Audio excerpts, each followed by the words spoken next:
नमो नमः छात्रगण। मैं कांचन नारखेड़े, प्रभात kid school Sanskrit शिक्षिका, आप सभी का इस ऑनलाइन स्टडी क्लासेस में स्वागत करती हूँ। छात्रगण, आज हम प्रत्यय प्रकरण का अभ्यास करेंगे।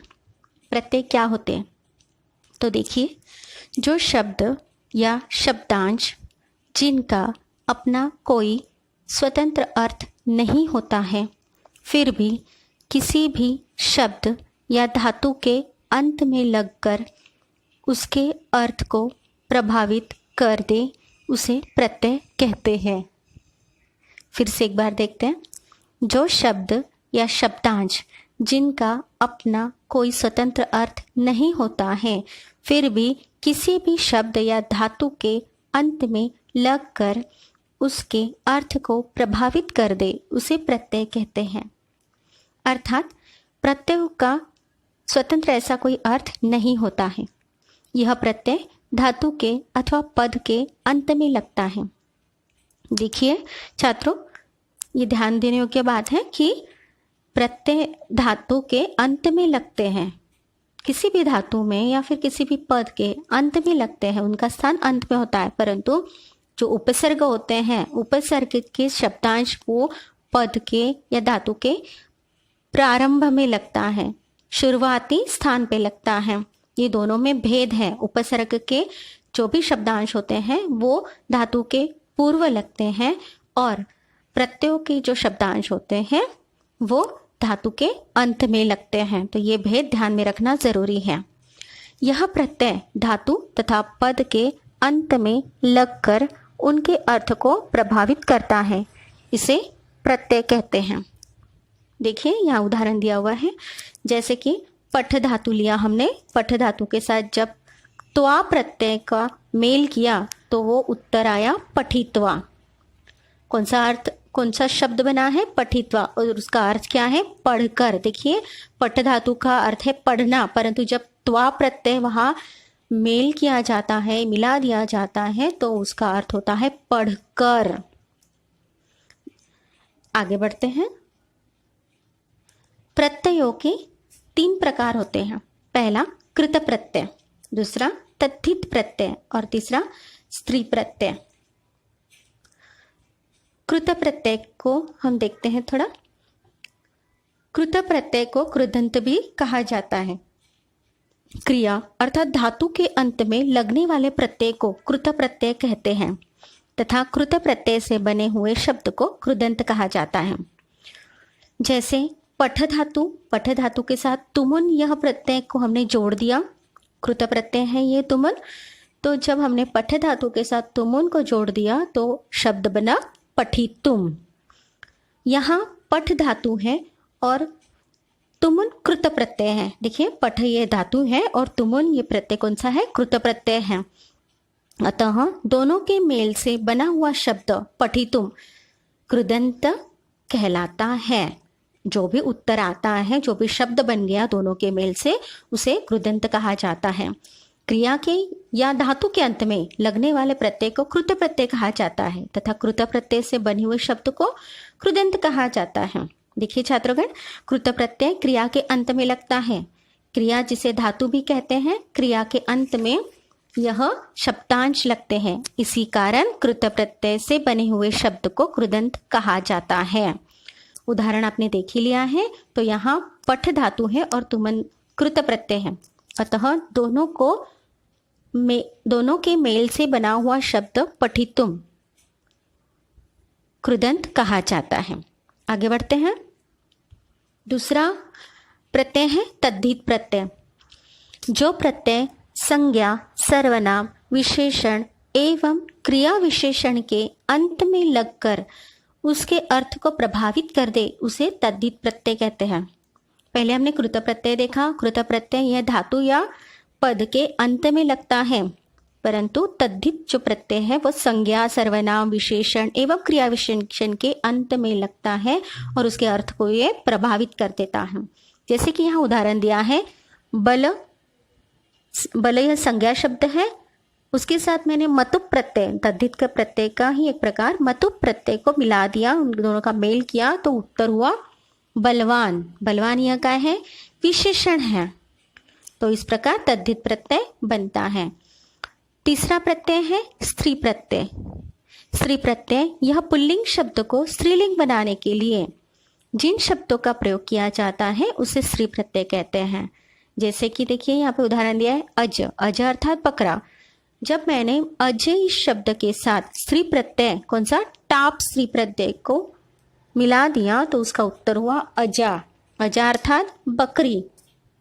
देखिए अजय यह पुल्लिंग शब्द है और पुल्लिंग शब्द को स्त्री लिंग बनाने के लिए वहां स्त्री प्रत्यय का उपयोग किया गया। टाप इस प्रत्यय का उपयोग किया और वह शब्द बना अजा। वो हो गया स्त्रीलिंग शब्द। तो हमने यहाँ पर कृत प्रत्यय देखा, तद्धित प्रत्यय देखा और स्त्री प्रत्यय संक्षिप्त में इसकी मैंने आपको जानकारी दी है। आज हम प्रिय छात्रों आज हम तुमन प्रत्यय का अभ्यास करेंगे। इसके पूर्व हमने लेप तथा त्वा इस प्रत्यय का अभ्यास किया है। हमने देखा त्वा तथा लेप यह एक ही अर्थ में प्रयोग करते हैं परंतु उपसर्ग का भेद होता है। उपसर्ग की वजह से लेप प्रत्यय को हम जोड़ते हैं। तो यहाँ हम तुमन प्रत्यय देखेंगे। देखिए जहाँ कर्ता के लिए भविष्य में की जाने वाली किसी क्रिया का निमित्त अर्थात कारण वर्तमान में दूसरी क्रिया हो वहाँ धातु के साथ तुमन लगाकर भविष्य की क्रिया का निर्देश होता है। अर्थात जब वाक्य में दो क्रियाएं होती हैं परंतु पहली जो क्रिया होती है वह भविष्य का कारण होती है तो उसी के साथ हम तुमन प्रत्यय लगाते हैं। फॉर एग्जाम्पल हमने कुछ जैसे त्वा प्रत्यय में केवल त्वा ही शेष रहता है, लेप प्रत्यय में य शेष रहता है। उसी प्रकार तुमुन में तुम शेष रहता है। हम वाक्य में जब शब्द में प्रयोग करते हैं तो केवल तुमुन में से तुम यही शब्दांश वहाँ प्रयोग में लाते हैं। देखिए कुछ उदाहरण यहाँ पर दिए हैं। भू प्लस तुमुन। भू प्लस तुमुन। भू अर्थात होना और तुमुन का मेल होने से भवितुम यह शब्द बना है और उसका अर्थ हुआ होने के लिए। के लिए देखिए कारण बताता है। श्रु प्लस तुमुन श्रोत्रुम। श्रोतुम क्या हुआ सुनने के लिए। गम प्लस तुमुन गंतुम जाने के लिए। लभ प्लस तुमुन लब्धुम पाने के लिए। देखिए यहाँ पे जो नए शब्द बने हैं उसमें सिर्फ तुम का प्रयोग हुआ है और जो भी दो अक्षरी धातु होते हैं उसके साथ ई का आगम होता है। आगे और कुछ उदाहरण देखते हैं। देखिए कृ प्लस तुमुन कर्तुम अर्थात करने के लिए। नम प्लस तुमुन अर्थात नंतुम इसका अर्थ हुआ झुकने के लिए। जन प्लस तुमुन जनितुम अर्थात पैदा करने के लिए। कथ प्लस तुमुन कथयितुम अर्थात कहने के लिए। देखिए हमने यहाँ पे कुछ उदाहरण देखे हैं। यहाँ पर तुमुन के साथ प्रयोग किया है धातुओं का। धातुओं के साथ जब हम तुमुन का प्रयोग करते हैं तो केवल नए शब्द में तुम इस शब्दांश का ही प्रयोग हुआ है और हर एक नए शब्द का अर्थ के लिए इस अर्थ में हुआ है। आगे देखते हैं कुछ वाक्य प्रयोग देखते हैं हम। सह विद्यालयम गच्छति सह तत्र गत्वा पठिष्यति। देखिए यहाँ पर एक उदाहरण दिया है। सह विद्यालयम गच्छति वह विद्यालय जा रहा है। सह तत्र गत्वा पठिष्यति वह वहाँ जाकर पढ़ेगा। देखिए उसका विद्यालय जाने का कारण क्या है। भविष्य में उसका क्या कारण है, क्यों जा रहा है वो, तो पढ़ने के लिए जा रहा है। इसलिए जो भी भविष्य की क्रिया है भविष्य की क्रिया के साथ हम तुमन प्रत्यय का प्रयोग करते हैं। यहाँ पठिष्यति ये भविष्य की क्रिया है इसीलिए वहाँ पर हमने पठ के साथ तुमुन का प्रयोग किया है और वो वाक्य शब्द बना है पठितुम और वाक्य बना है सह पठितुम विद्यालयम गच्छति वह पढ़ने के लिए विद्यालय जा रहा है। वैसे ही आगे का वाक्य है सह पठति पठनेन सह विद्वान भविष्यति वह पढ़ रहा है पढ़ने से वह विद्वान होगा, हो जाएगा। देखिए विद्वान हो जाएगा, यहाँ पे जो विद्वान हो जाएगा ये भविष्य की क्रिया है। आज वो पढ़ रहा है, पढ़ने से वो विद्वान हो जाएगा, तो वो भविष्य की जो क्रिया है उसके साथ हम तुमुन का प्रत्यय प्रयोग करते हैं, तो वो शब्द बनता है भविष्यति का भवितुम। वाक्य बनता है सह विद्वान भवितुम पठति, वह विद्वान बनने के लिए पढ़ रहा है, ऐसे इस वाक्य का अर्थ होगा।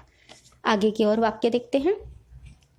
सह पूजाम कर्तुम मंदिरम गच्छति। देखिए कर्तुम, कर्तुम में क्रू यह धातु है और तुमुन यह प्रत्यय है, तो वो मंदिर जा रहा है, पर किस लिए जा रहा है?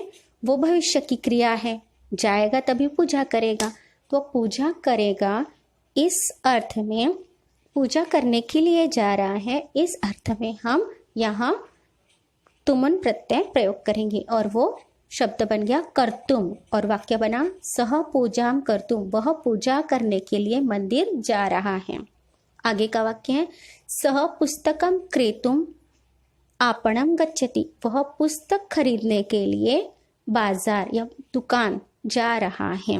क्रेतुम, क्री प्लस तुमुन, क्री अर्थात खरीदना, क्रेतुम खरीदने के लिए, तो वो बाजार जा रहा है, तो किस लिए जा रहा है? पुस्तक खरीदने के लिए जा रहा है, तो ये भविष्य की क्रिया है, इसीलिए हमने भविष्य की क्रिया के साथ तुमुन प्रत्यय का प्रयोग किया हुआ है और वो शब्द बन गया क्रेतुम। वाक्य बना सह पुस्तकम क्रेतुम आपणम गच्छति।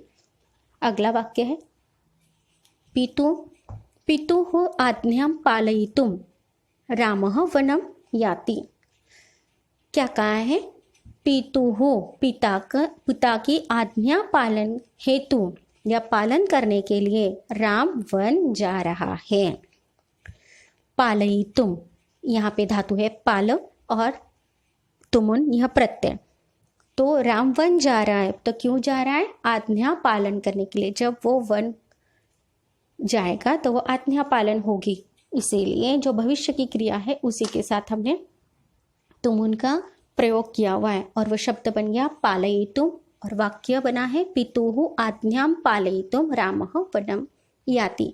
देखिए प्रिय छात्रों, हमने यहाँ पर कुछ शब्द भी देखे तुमुन के साथ और तुमुन युक्त धातुओं के क्रियाओं के साथ यहाँ प्रयोग भी देखा, तो हम वाक्य कैसे बनाएं वो भी देखा। तो प्रिय छात्रों, आप ऐसे ही कुछ धातुओं के साथ तुमुन प्रत्यय का प्रयोग कर संस्कृत में वाक्य बनाइए और अभ्यास करिए। धन्यवाद।